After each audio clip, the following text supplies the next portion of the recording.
CBN Sustentabilidade, com Rosana Jatobá.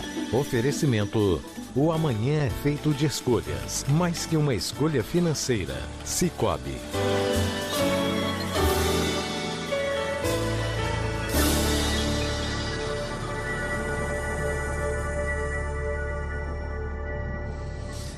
Rosana Jatobá, como está? Oi, Sardenberg. Boa tarde para você, para o Muniz e para os nossos ouvintes. Tudo Boa jóia? tarde. Nosso assunto: as terras raras, minerais estratégicos para as novas tecnologias. E o Brasil inaugura o primeiro laboratório voltado para a extração de terras raras. O que você nos conta, Rosana Jatobá? Sardenberg, eu já queria refrescar a memória do nosso ouvinte sobre o que são terras raras, que de raras não tem nada, porque são minerais abundantes na natureza. É um grupo de 17 elementos químicos da tabela periódica. Eles são essenciais, como você falou, para setores de alta tecnologia, transição energética e também defesa.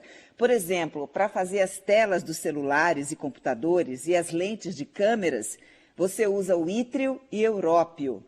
Já o neodímio e o disprósio são usados em turbinas eólicas, motores de carros elétricos, o cério na produção de painéis solares, e para você fazer mísseis, satélites e drones, você usa disprósio, samário, gadolínio e o érbio.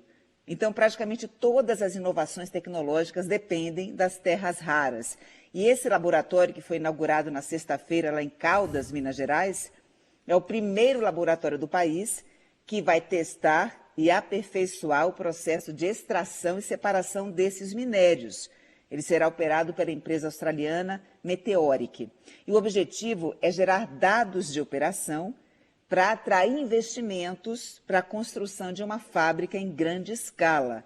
É um passo muito importante para a gente desenvolver a indústria de terras raras aqui no Brasil, porque nós temos a segunda maior reserva de terras raras do mundo, são 21 milhões de toneladas, cerca de 23% do estoque mundial, mas a nossa participação na produção global é de apenas 1%, porque a gente só tem uma mina em operação, que é a Serra Verde, fica em Goiás. E ela só extrai o minério, não faz refino nem processamento.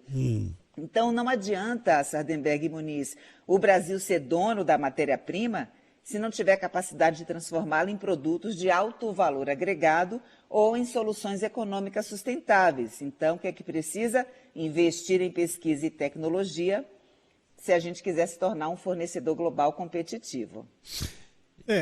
Você explicou, né, Rosana, como é estratégico estar bem posicionado, né, estar aí preparado para entrar nesse mercado. Agora, como que os ambientalistas estão enxergando essa exploração de terras raras? Porque a mineração como um todo é um setor que costuma deixar um rastro de destruição ambiental. É um momento também de se pensar nisso, né? Isso, Muniz. Uma grande parte da reserva de terras raras aqui no Brasil está em depósitos de argila.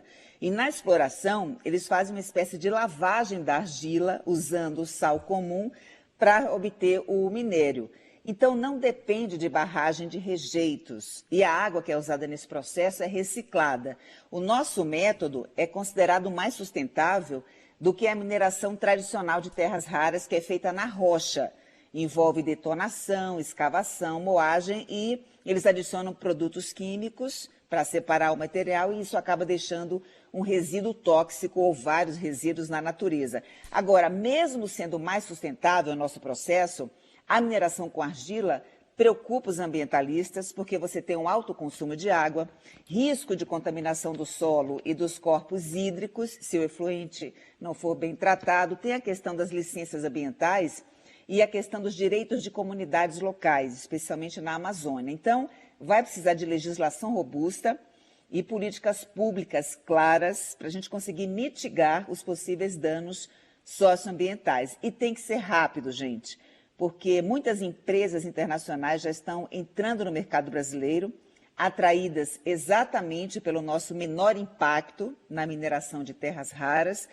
Esse é um mercado global que deve ser triplicado até 2030, porque a demanda por esses minérios deve crescer 1.500% até 2050.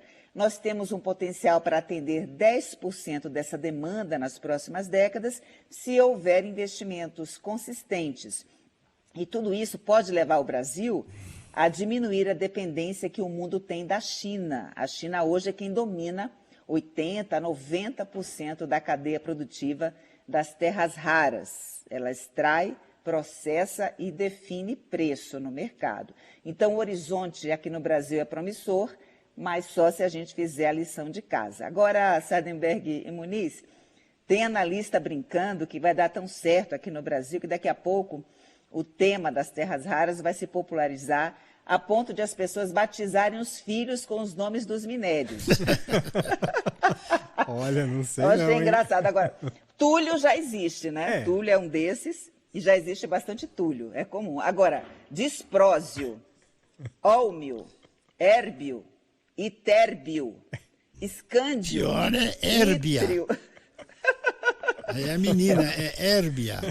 Eu acho que ninguém vai se aventurar, não. Será? Agora, só uma Vamos esperar pra coisinha, ver. só uma coisinha, Rosana. De quem é o laboratório? É da empresa australiana Meteoric, Uhum. do grupo Caldeira. Então, eles vão se estabelecer lá em Minas Gerais, em Caldas.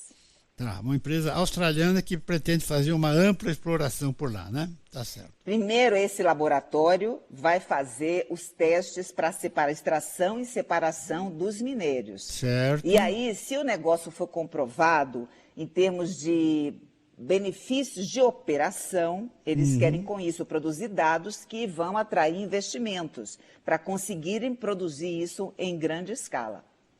Tá certo. A única usina, a única mina, desculpe, que a gente tem no Brasil que já faz esse processo de extração e separação das terras raras é essa que eu citei, que se chama Serra Verde.